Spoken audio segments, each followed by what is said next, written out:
Hello, everybody, and thank you for tuning in to the Liberty Report. With me today as co-host is Chris Rossini. Chris, welcome to the program.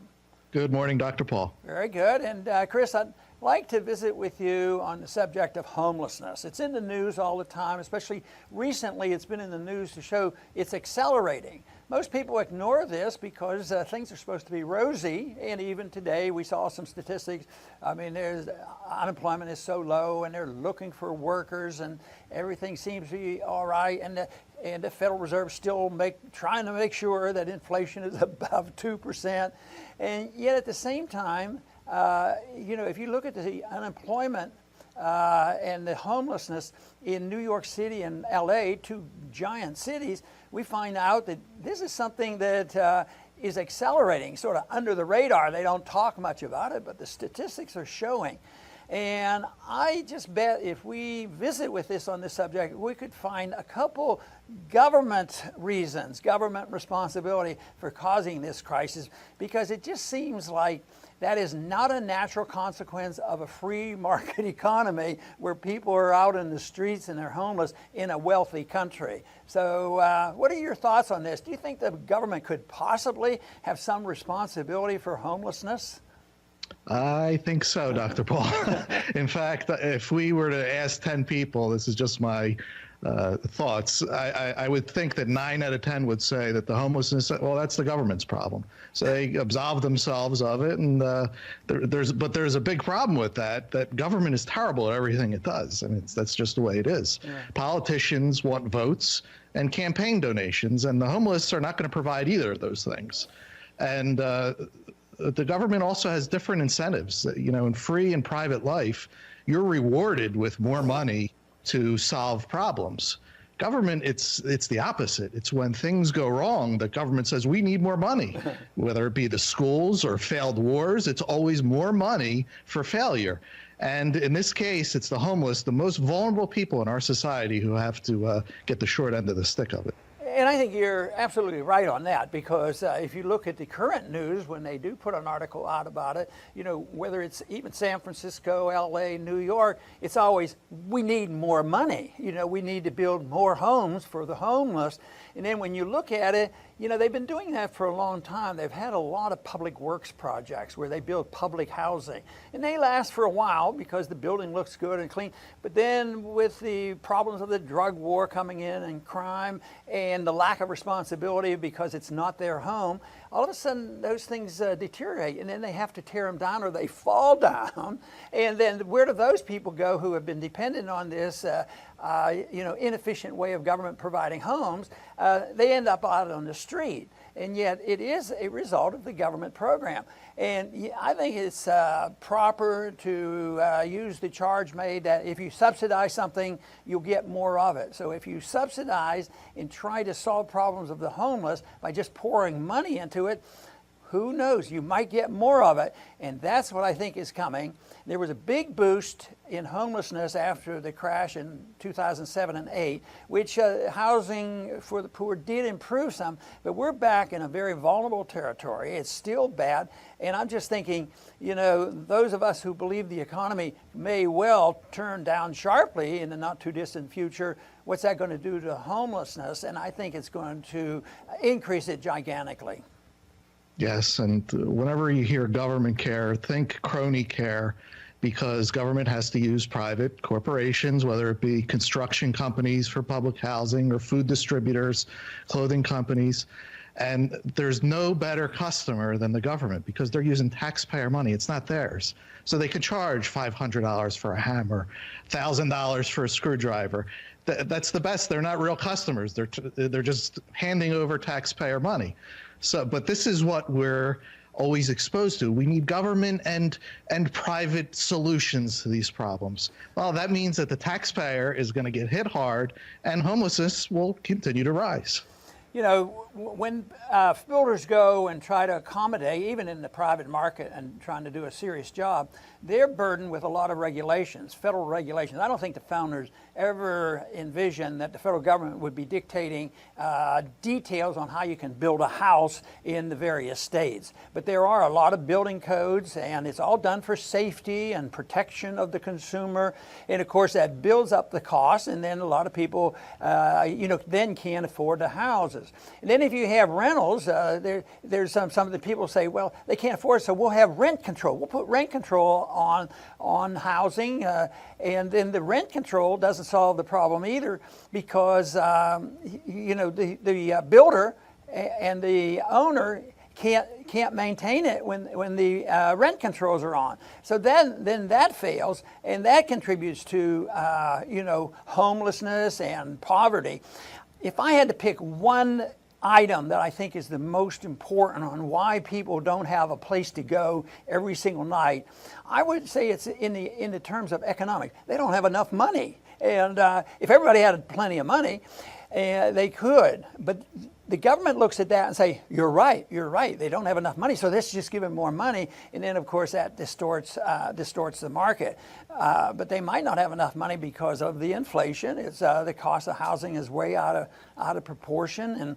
And then there's other things that we do. I think the drug war contributes to this. If you have public housing, those developments and those housing developments deteriorate because of the war on drugs and the crime that goes with it.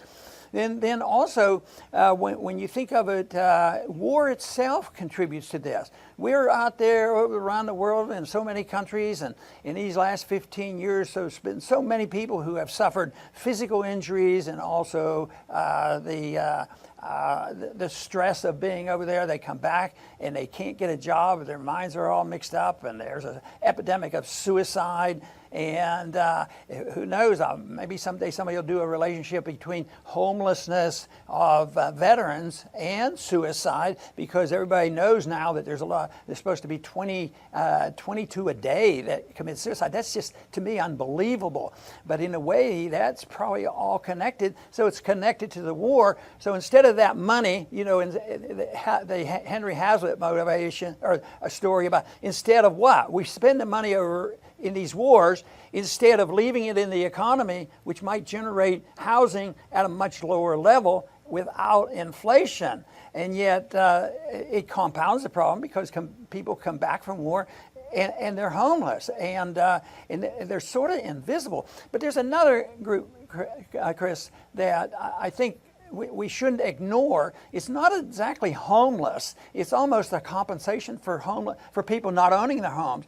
And that's the number of people now who have been forced for economic reasons to stay at home because they get out of school, they own huge amounts of money for their college education, they can't get a good enough job, they can't pay this off, so that they end up staying at home. And in the group from 18 to 24, 1/3 of them have had to stay at home because they can't do it on their own. Now, that's not homelessness, and that's one of the solutions to true homelessness and people who have problems, is that families are to take care of them. There are some traditions, I think we've lost that tradition. As I remember when my grandparents got elderly, it was a family affair to take care of them in the home.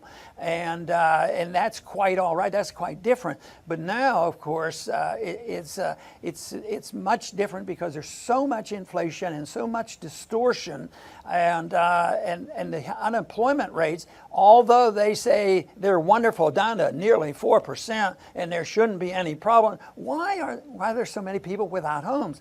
And when you think about it, if the government is distorting the problem, maybe the government distorts the statistics, and I think they do. So much of what we hear, the inflation rate and how good inflation is, and all these kind of things, it's such a distortion of what's really going on. So it would be something interesting to consider. John Williams' statistics, Shadow Stats. He comes up with a statistic of 22% of structural unemployment when you add up everybody. And maybe that's why there are two different cultures, the rich getting richer and the poor getting poorer, the middle class being wiped out, which was a prediction of the Austrian economists, especially, Mises. If we keep doing this, we'll wipe out the middle class. I think this is a statistic and a problem that really is wiping out the middle class.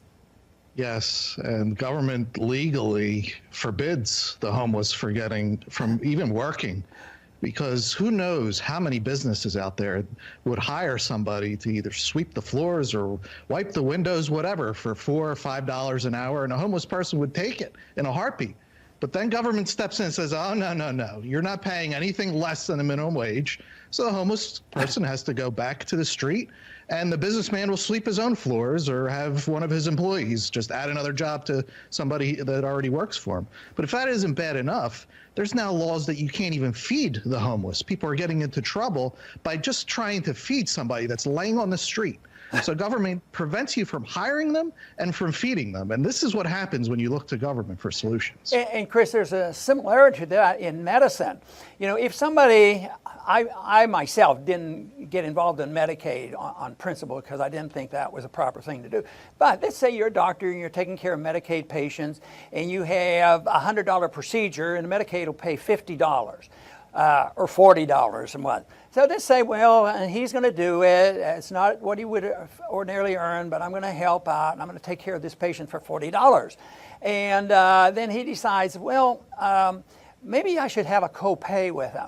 I'm going to charge or ask him for $10. And instead of $40, he gets it up to $50, and he pays his overhead. 50% is not a too unreasonable number for overhead in a doctor's office. So if they do that, the doctor can go to prison for this. He can, if he's just trying to help out a little bit and have a little bit of incentives and a market force and get back. But just like you say, the person who feeds the homeless, the restaurants don't want competition, as if these homeless people are going to come into their restaurant and buy food. But it's the do-gooders. They always want to protect the consumer. And they think that, some of them actually believe it, that they are taking care of people. All this activity, that if they didn't have government protecting the people would suffer. Another thing, like the FDIC protecting home insurance and all these things, it causes the malinvestment and the overbuying, and the government is going to protect, and yet it doesn't do that. It causes more problems. So I don't think there's any easy way out of this. The one thing that I am convinced is just a new appropriation and boosting it up and getting the government further involved will not work. What they better do is realize how these problems occur and be prepared, because I suspect these problems are going to get much worse, and the people that are sort of hidden from the scene and aren't really counted, all of a sudden will come out. And now the other thing we haven't yet mentioned, I think, is significant, and that is the illegal immigration, migrants coming in, people coming from the Far East, and they're coming in, and believe me, that's a complicated problem.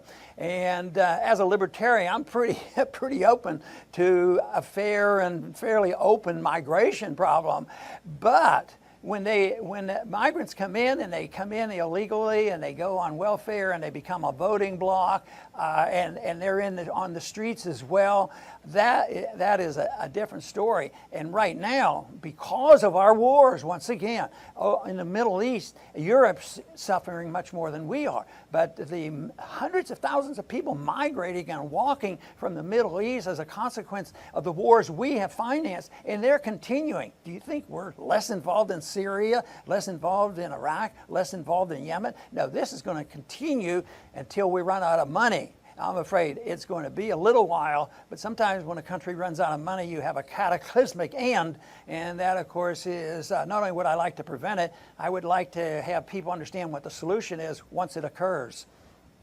Well, hopefully I could help with the solution, because we talk about it almost every week, and that's what the role of government ought to be. And it's a lot different than what it is today, and it should be to protect liberty. And once it moves out of that box, it starts to mess everything up. I mean, today the U.S. government is the biggest in the history of the world, and homelessness is skyrocketing. We don't need more government. This is it. We have the government, and homelessness is more than it's ever been. So we have to shed this fear of liberty, because it's been so long now with this government that people are afraid. They're afraid of freedom, but we have to shed it, because otherwise we'll just be back next year with another show on how homelessness continues to skyrocket. You know, some on the other side of this argument would say, well, it's that free market you guys believe in. Free enterprise and capitalism did this and ruined everything.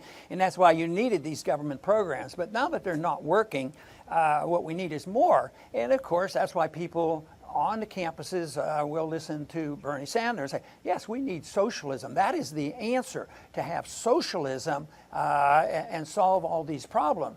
So that is the threat. Now, some people will argue, even from our side, and say, well, we already have this socialism. No, we don't have socialism.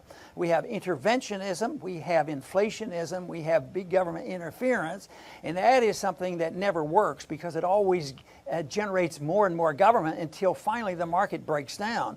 And then when it breaks down, then you have a choice. You have a choice of moving toward a fascist type of socialism or a Marxist type of socialism, or you have a choice of saying, hey, maybe it's wrong. Maybe we don't want to be like Venezuela. These people, I don't know how they get away with this argument that we need more socialism when it's all around us, and we see the failure of the big cities. The cities that we have talked about and the cities that are failing in the Midwest have been more socialized than any other, the more government involvement. But nobody seems to say, you know, it's the government at fault. The government at fault. If we need more government to solve these problems, well, yeah, then we have more problems. Then we can have more government. Then everybody's working for the government, and all of a sudden, there's going to be a lot more people out on the streets. So we do have a job in making the case for free markets and sound money, because that makes a big difference. Chris, would you like to go ahead and make a little closing statement here and tell us how we're going to solve all these problems? Well, tell your friends about the Ron Paul Liberty Report. That would be, we could use as many people as possible to watch a show, visit our websites, the Ron Paul Institute, and we'll keep giving you the content, and you could spread it around. Well, that sounds like a good idea. We have to stay in business, even though we're scrimping. Yeah. But we're still around because we feel very deeply about getting a message out. And the message is the message of liberty, whether it's economic liberty or whether how you interpret what liberty is all about and how we treat people in the civil libertarian sense, or how we treat other nations, that we preach diplomacy over threatening and sanctions and blaming and all these things that just interferes with the relationships with other countries, and trade wars. We don't like trade wars.